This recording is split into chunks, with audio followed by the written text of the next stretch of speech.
Hola amigos, bienvenidos nuevamente a tu canal, La Palabra.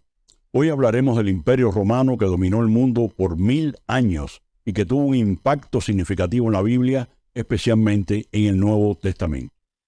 Y esto porque la Iglesia nació y se expandió justamente durante el período de dominación romana. El nacimiento de Jesús, su ministerio público, su pasión, muerte y resurrección ocurrieron mientras los romanos dominaban lo que para ellos era la provincia de Judea. Las tradiciones orales sobre Jesús que contaron los apóstoles y los primeros misioneros cristianos por todo el mundo lo hicieron mientras los romanos dominaban estos territorios. Las primeras colecciones de escritos sobre los acontecimientos salvíficos que tuvieron como centro a Cristo y al nacimiento de la Iglesia, así como los textos tal como hoy los tenemos en el Nuevo Testamento, fueron todos escritos durante el período de dominación romana. Finalmente, los primeros perseguidores de la Iglesia fueron romanos, y los primeros mártires de la fe dieron su vida durante la dominación romana.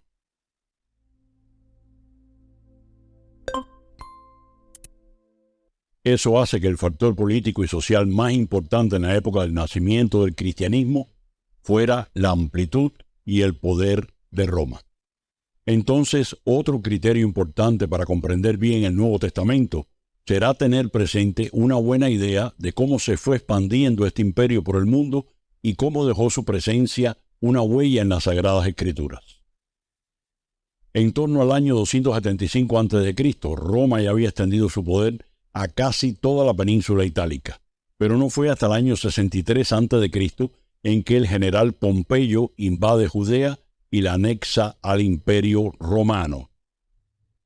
Roma, para la época del Nuevo Testamento, ocupaba un área impresionante de la geografía de Europa y Oriente Medio.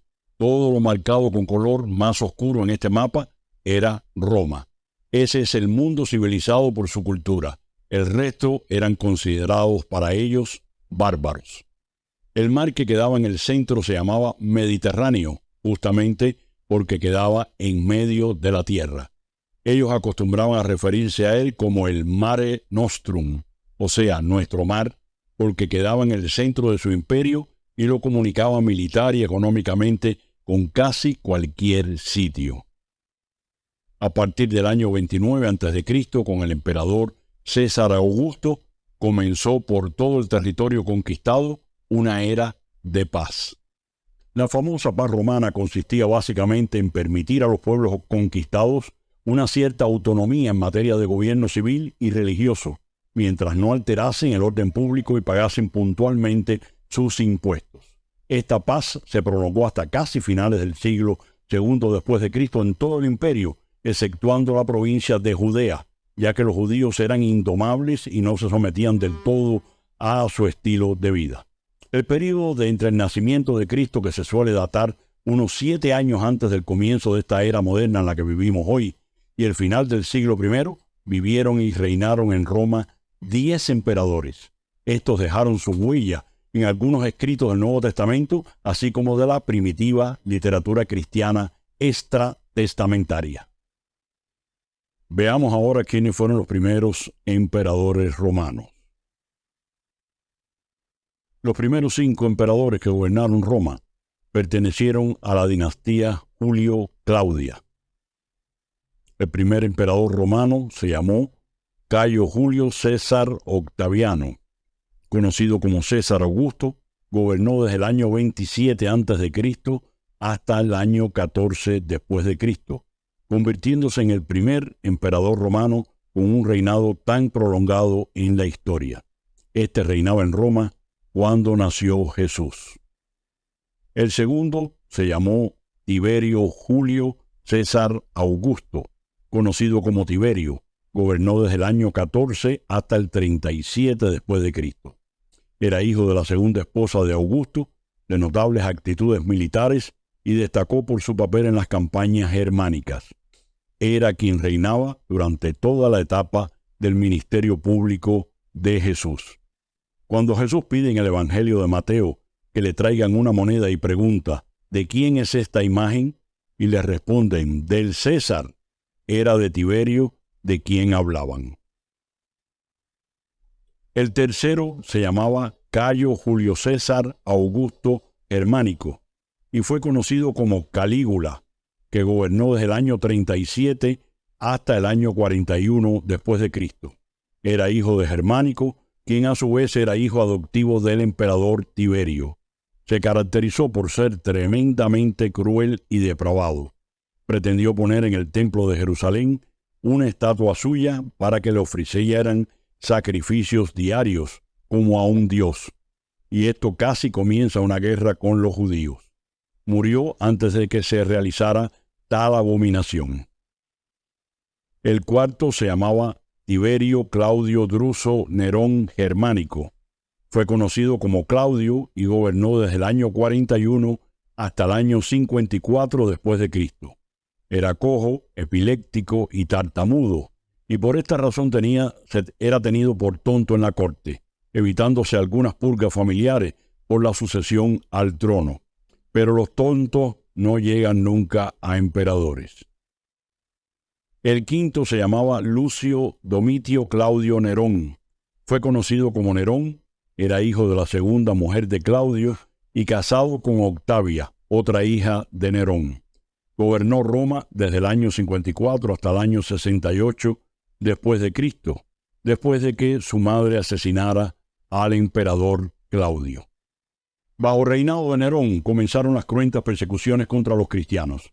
Se dice que él mismo los culpó por el incendio de la ciudad eterna, que había ordenado con el propósito de construir otras obras más dignas de su persona. Y esto desató la furia del pueblo romano y el ejército que persiguió y masacró a muchos cristianos. Es en esta época en que mueren mártires Pedro y Pablo.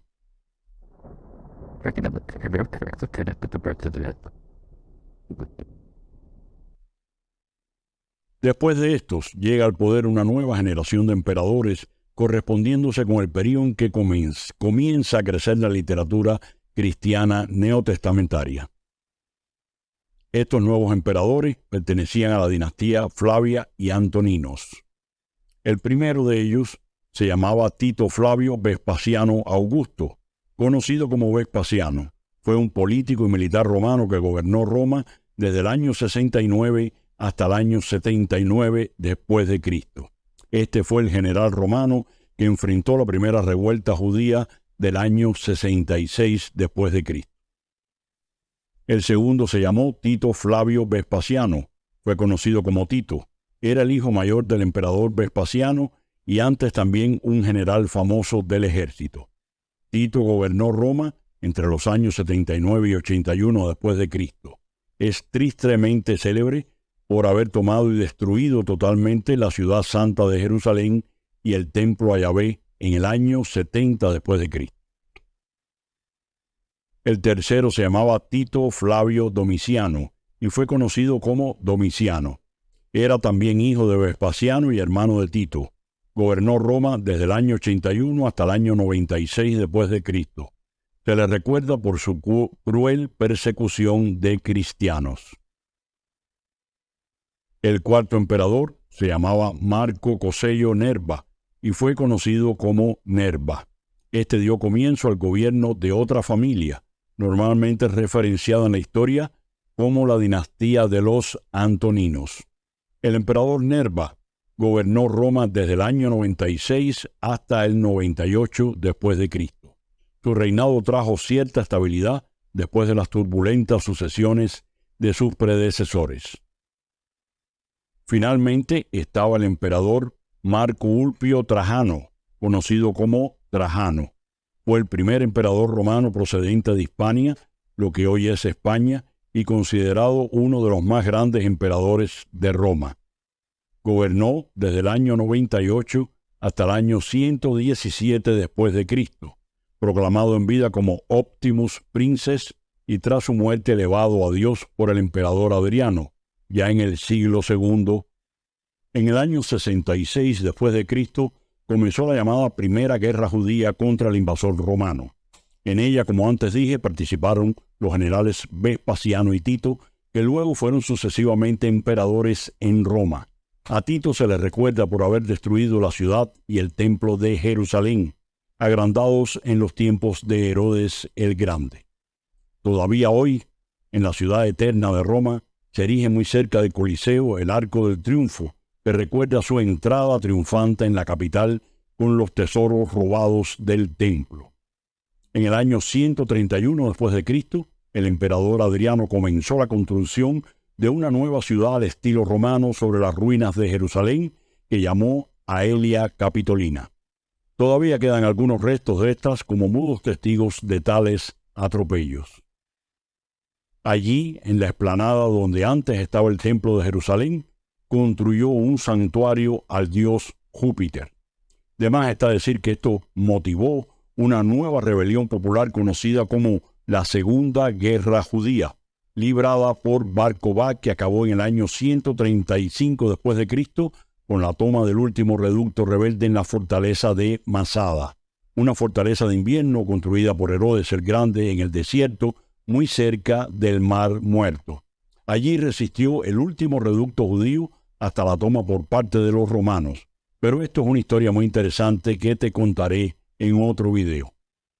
A los judíos, en general, les fue prohibido vivir en Jerusalén hasta los tiempos del emperador Constantino, que terminó por convertirse al cristianismo. Si te gustó este video y deseas ver más contenido similar, te invito a que des clic debajo, te suscribas al canal y actives la campanita para que YouTube te avise en la próxima publicación. Te deseo abundantes bendiciones y hasta la próxima.